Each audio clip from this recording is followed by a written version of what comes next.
Il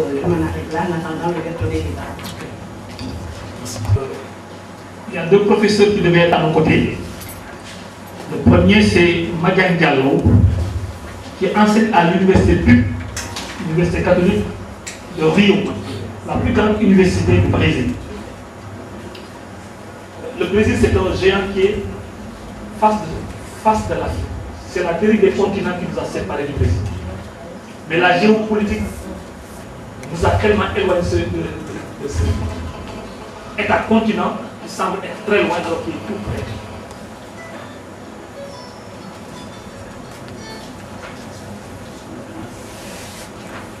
Alors, le Brésil, si vous prenez un vol Dakar-Fortaleza, c'est 3h45. C'est-à-dire que vous quittez l'Afrique, le premier pays le plus proche, c'est le Brésil. Et le pays qui a le plus grand nombre de Noirs après l'Afrique, c'est le Brésil. C'est pourquoi quand je suis allé là-bas, invité par les femmes leaders noires de la diaspora, j'ai pris le soin d'amener une télévision, la 2STV, pour couvrir l'événement et j'en ai fait un documentaire. On a essayé de vous présenter tout à l'heure, mais malheureusement on a eu un problème de son, on reviendra. Alors, Madiane Diallo est professeur à l'université de l'université catholique. Il enseigne la stratégie et c'est un scientifique aussi. Un jeune universitaire. Il avait malheureusement été à côté de rendez-vous. Il y a aussi le professeur Madi Diallo, sociologue, qui a promis d'être à nos côtés. Il m'a appelé ce matin à midi pour me dire qu'il a été au Bénin rencontrer un mouvement panafricain qui se structure pour définir des modalités opératoires pour réaliser les stations d'Afrique. Et au cours de cette rencontre, ils ont parlé de l'alliance et qu'ils souhaiteraient donc jeter le pont entre ces mouvements qui se s'ignorent et qui n'ont pas pour le lien pour qu'on définisse des espaces de convergence et d'action qui permettent de contribuer à la réalisation des stations d'Afrique. Il va venir aussi faire un témoignage. Il y a Pablo Sensek qui est un traditionnel modérateur quand je fais des conférences à Dakar, qui signale qu'il est en route là, qui va venir. Bodam, si tu veux profiter au moins pour remercier les personnes que tu as invitées. Et en introduction, que ma présentation s'arrête tout juste étudiant à l'école, un panafricain convaincu. Et aujourd'hui, je remercie sincèrement aux étudiants qui sont venus massivement et répondre à notre invitation pour parler du panafricanisme. Et monsieur le ministre et monsieur le professeur Kofi, je pense qu'aujourd'hui, vous n'êtes pas dans une sphère divisée étrangère, parce que l'Afrique, elle nous appartient à tous. Monsieur le ministre, nous vous souhaitons vraiment la bienvenue à l'université. Et le club que j'ai l'honneur de diriger, par ma voix, vous souhaite également la bienvenue ici à l'université chez Anadolu, pour amener aux étudiants à débattre sur un thème très capital. Gouvernement continental, enjeux et perspectives. Et je demande aux étudiants d'être beaucoup plus attentifs et aussi de participer au débat. Parce que cette Afrique-là qui va se construire, c'est nous qui devons la construire. Nous avons devant nous des éminents professeurs. Et je pense qu'ils ne manqueront pas à regarder la salle. Je vous remercie. Merci. Au niveau du Centre Afrique Canada, nous sommes de plusieurs nationalités. Nous ne sommes pas seulement des Africains, mais c'est destiné vraiment vers l'Afrique pour faire travailler les gens de la diaspora ensemble. Mais nous avons ce qu'on pourrait appeler les amis de l'Afrique, ceux qui aiment bien travailler avec l'Afrique. Et on a des gens qui sont, nous on les appelle des Québécois de souche, c'est des blancs, mais ils sont intéressés à travailler sur des projets avec l'Afrique. Et on a aussi des Européens, par exemple un Belge, et je vous plais à dire qu'il est plus africain que les Africains, parce qu'il est très volontaire pour tout ce qui concerne l'Afrique, il bouge beaucoup. Je crois qu'il est né en Afrique ou bien il a fait son enfance en Afrique, il est professeur de biochimie clinique. Bon, maintenant, pour la présentation, donc, vous avez le plan, on va aller vers une définition d'abord. Parler un peu du contexte de la création du CACTAC, de son identification et du cadre de réalisation des projets, ce qu'on appelle le GAR, c'est-à-dire la gestion axée sur les résultats, c'est-à-dire pour que nous soyons sûrs. Parfois, quand je suis invité à parler devant des étudiants africains dans les universités, dans les écoles, la première chose que je dis aux gens, je dis, il y a quelques années, j'étais là-bas. Mais souvent, de ce côté-ci, c'était seulement des Français ou bien. Mais ça fait plaisir de voir beaucoup d'Africains qui sont de ce côté-ci, qui peuvent parler aux Africains. Et ça va me faire encore plus plaisir dans 10 ans de voir encore plus d'Africains asseoir de ce côté-ci. C'est ça vraiment ce qui me motive. Bon, maintenant, si on va dans les détails,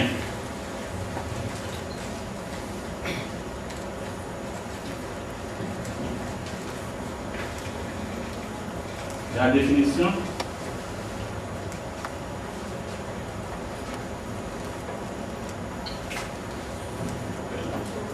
Bon, donc il faut d'abord qu'on vous définisse ce que c'est que le CACTAC. Mais ça, je l'ai dit. Donc, Centre Afrique Canada d'adaptation des transferts de technologie. Parce que les gens me demandent c'est quoi le CACTAC. On a trouvé ce nom pour dire que de façon subliminale, on sous-entend un peu, si on le dit très vite, ça fait un contact. Donc, on est en contact avec l'Afrique. C'est ce qu'on veut faire. Bon, c'est à l'Université du Québec à Trois-Rivières, donc comme parce que Trois-Rivières, c'est une ville située à mi-chemin entre Montréal et Québec, si vous voyez un peu la géographie, parce que les Africains sont très forts en géographie, en général. Donc, c'est sur la rive nord du Saint-Laurent, entre Montréal et Québec.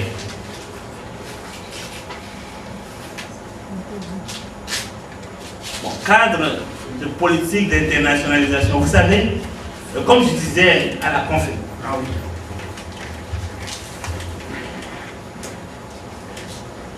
comme je disais à la conférence de presse au KMA, dernière fois, c'est que si nous prenons un Africain très érudit, même s'il a un prix Nobel et qu'il vit par exemple en Europe, en Amérique, travaille pour, c'est pas pour dénigrer les gens qui sont très haut placés, c'est tout le contraire. Si un Africain a une possibilité d'être très haut placé dans la société occidentale, bon, il y a deux possibilités. Ou bien, qui peut travailler pour l'Afrique, ou bien, peut-être qu'il veut travailler pour l'Afrique, mais il ne pourra pas. Pourquoi? Parce que même si la personne a la volonté pour travailler pour l'Afrique, il faut qu'il respecte les cadres qui puissent permettre de le faire. Donc c'est pour ça qu'on doit avoir un cadre politique. On ne peut pas faire les choses à l'aveuglette. Et ça prend vraiment de la concentration, du temps, de l'énergie pour le faire. Donc nous, on a eu à respecter ce cadre. Autrement dit, on correspond vraiment à la politique d'internationalisation de l'UQTR. Ça y est, il faut vérifier si l'organe pour lequel tu travailles, supposons moi je suis ici depuis une semaine, si mon université ne me permet pas de venir, donc je ne pourrais pas venir parce que pendant que je suis ici, je suis payé pareil, ça fait une semaine que je suis là. Je n'ai pas manqué $1 de salaire. Voyez-vous, c'est vrai, il faut que je sois franc. Donc il faut respecter le cadre. Si on ne te le permet pas, tu ne peux pas le faire. Donc, on a bien vérifié que le CACTAC se situe dans la politique de l'université. Donc, en fait, la création s'inscrit dans les objectifs. Maintenant, si vous avez la politique établie, acceptée, on ne va pas vous déranger. Mais il faut absolument que ça soit mis en œuvre d'une façon concrète. Et pour ce faire, donc, nous, ce qu'on a fait, d'abord on s'est réunis, un groupe d'Africains au début, et on a commencé avec un accord de coopération. Et cet accord de coopération a été signé entre mon université et l'université de Lomé, qui en ce temps s'appelait l'université de Bénin, mais c'est à Lomé. Mais dans l'accord de coopération, on a mis comme responsable de l'application, on m'a mis comme responsable, porteur de dossier, mais si l'accord réussit, bon, on peut dire que Kofi a fait quelque chose de bien. Si l'accord échoue, c'est ma faute. Mais du côté du Togo aussi, on a mis un responsable, qui était le directeur de l'école d'ingénieur. Parce que, quelle est l'utilité de faire intervenir le professeur Kofi aujourd'hui, alors que nous avions un programme autrement défini, et le professeur Madiaye qui n'est pas là aujourd'hui? C'est pour montrer que l'Alliance panafricaniste mobilise tout le savoir africain qui est éclaté dans le monde et qu'on pourrait utiliser pour le mettre au service du futur continent de l'État fédéral. Et il vient de démontrer que tous les Africains, où ils se trouvent, sont en train de récupérer le capital, le capital humain, le savoir-faire, qui est un savoir-faire qui est l'héritage du capital humain universel, qui a commencé depuis l'Égypte ancienne.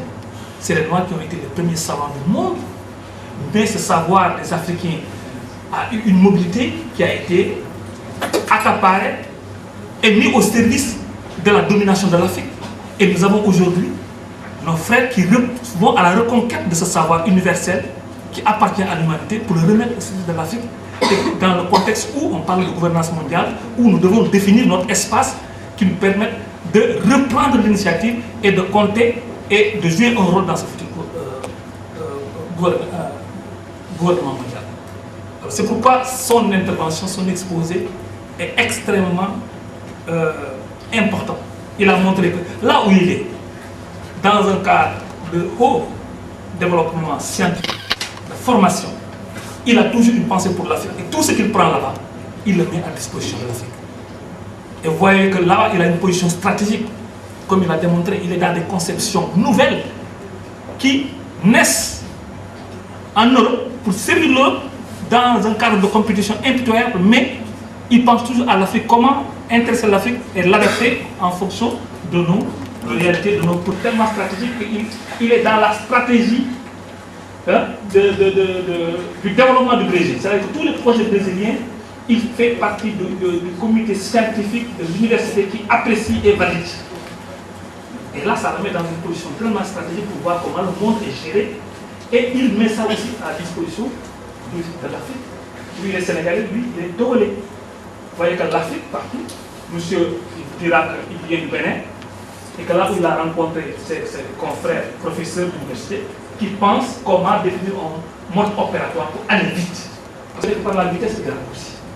Et c'est là le travail que nous essayons de prendre en charge à l'Alliance panafricaniste, en intéressant d'abord les jeunes qui ont l'avenir du continent. Nous devons aller vite ou périr. Nous sommes en tournant et j'anticipe un peu. Mais à l'endroit, la conférence, les éléments de ce que nous avons dit, avant de mettre en place notre programme. Professeur, merci beaucoup encore. Et je pense que ce que vous avez fait.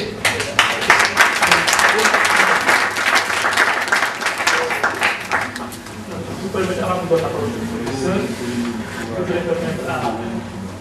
je voudrais aussi signaler l'arrivée de mon modérateur qui vient en retard. Finalement, j'ai pris sa place en tant que modérateur, puisque je ne peux pas me modérer. Il modère. Malick Ndiaye, on ne le présente plus. Donc, il y a un acte dynamique dans l'espace public sénégalais ici, parce qu'il est mondial.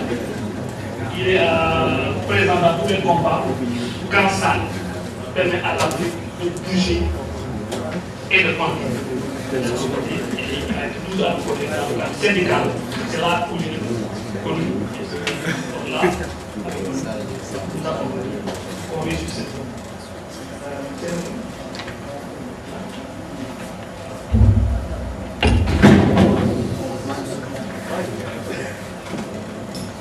Avant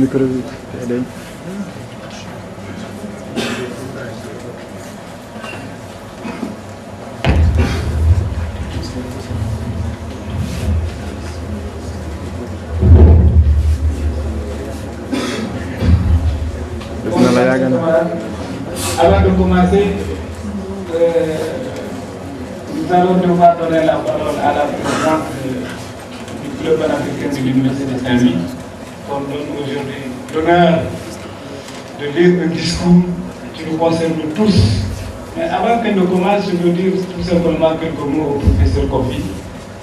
Pour nous, étudiants du Sénégal, nous avons fort besoin de vos projets. Je pense que c'est des gens comme vous, que nous les jeunes aujourd'hui, nous allons nous appuyer pour aller sauver notre continent. Je pense que vous nous aidez.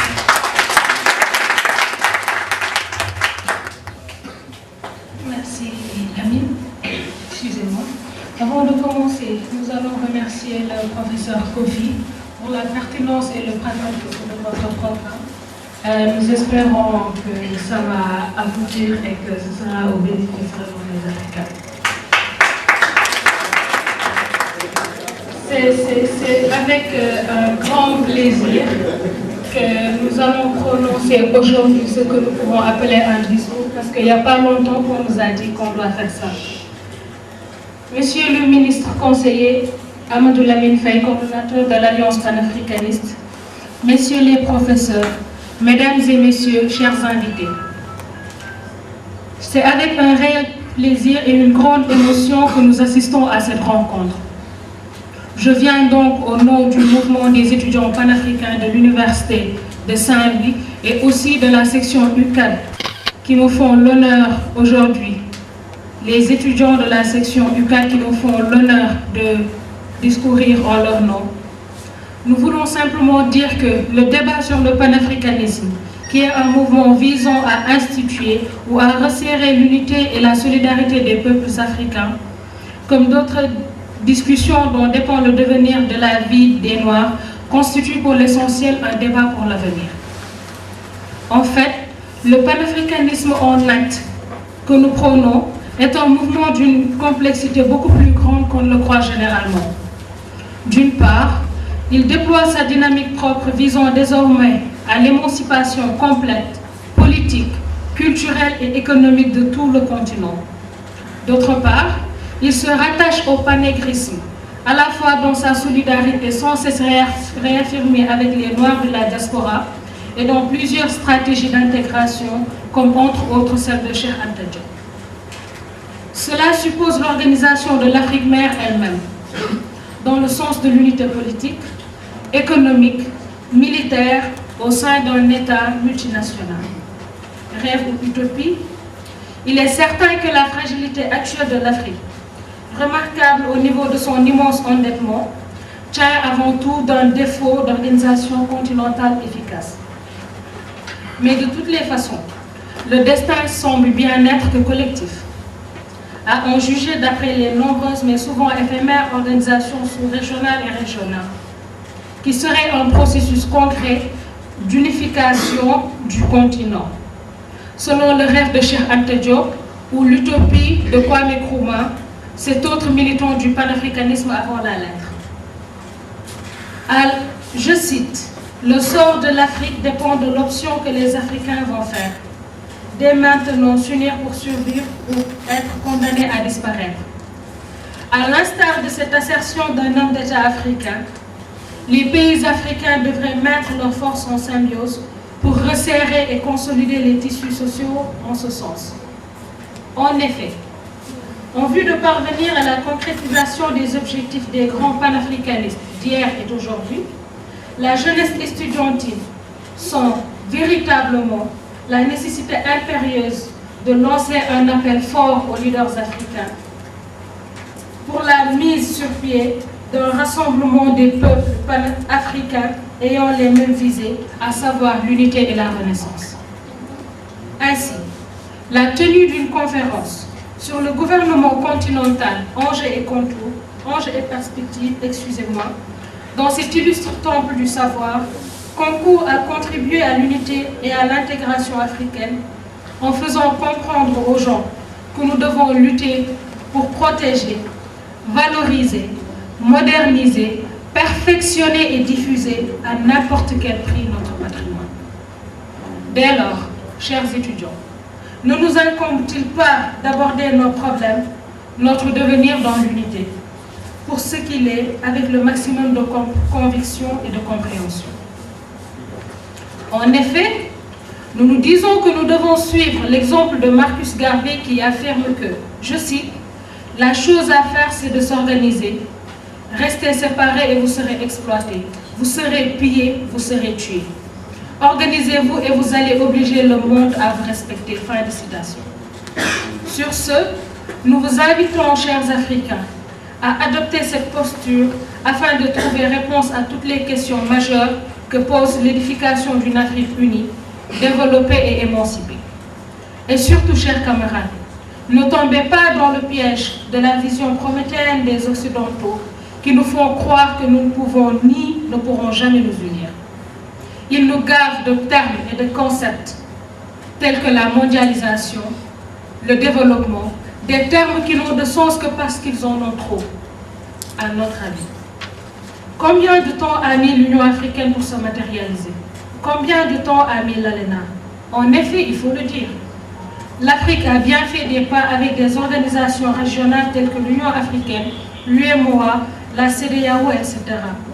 Et pour cela, nous vous convions à adhérer aux idées panafricaines afin de donner à ces structures la force qu'il lui faut pour être à même de surmonter tous les obstacles et de convaincre ce qu'on peut appeler les afro-pessimistes. Et ceci dans un cadre de réflexion, de discussion, d'échange et d'action sur les défis africains, car le savoir est la clé de la réalisation, de la consolidation et de la pérennisation de cette unité. En effet, un peuple ne peut assurer son avenir que s'il est clair avec son passé. Ainsi, nous prônons réellement de réécrire notre histoire pour nous approprier notre présent et notre avenir afin de pouvoir agir.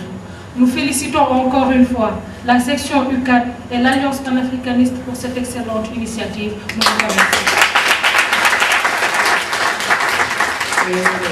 Nous remercions vraiment la camarade présidente du mouvement panafricain de l'UGB.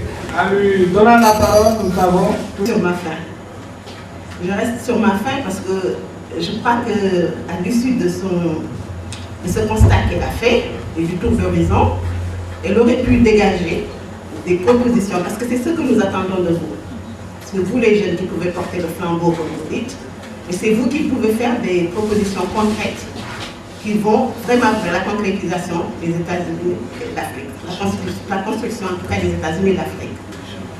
Nous ne pouvons plus compter vraiment sur les leaders politiques. Parce que si on voit l'évolution depuis Sirte, nous constatons que cela fait 10 ans qu'on parle du gouvernement continental, et cela fait 10 ans qu'on ne voit pas de gouvernement du tout. On a créé des organes, ce qui est bien. On a créé une Union africaine qui aurait dû être, selon Kadhafi, le seul leader à mes yeux panafricaniste et africaine, fait qu'on a des soucis majeurs par rapport à la construction des États-Unis d'Afrique. Je crois qu'il ne faut pas nous voiler la face. Nous devons nous poser les vrais problèmes, les vraies questions, trouver les réponses à ces questions-là. Quel type de leader? Votre point de vue sur l'approche et peut-être des esquisses de modalités d'action qui permettraient d'aboutir au projet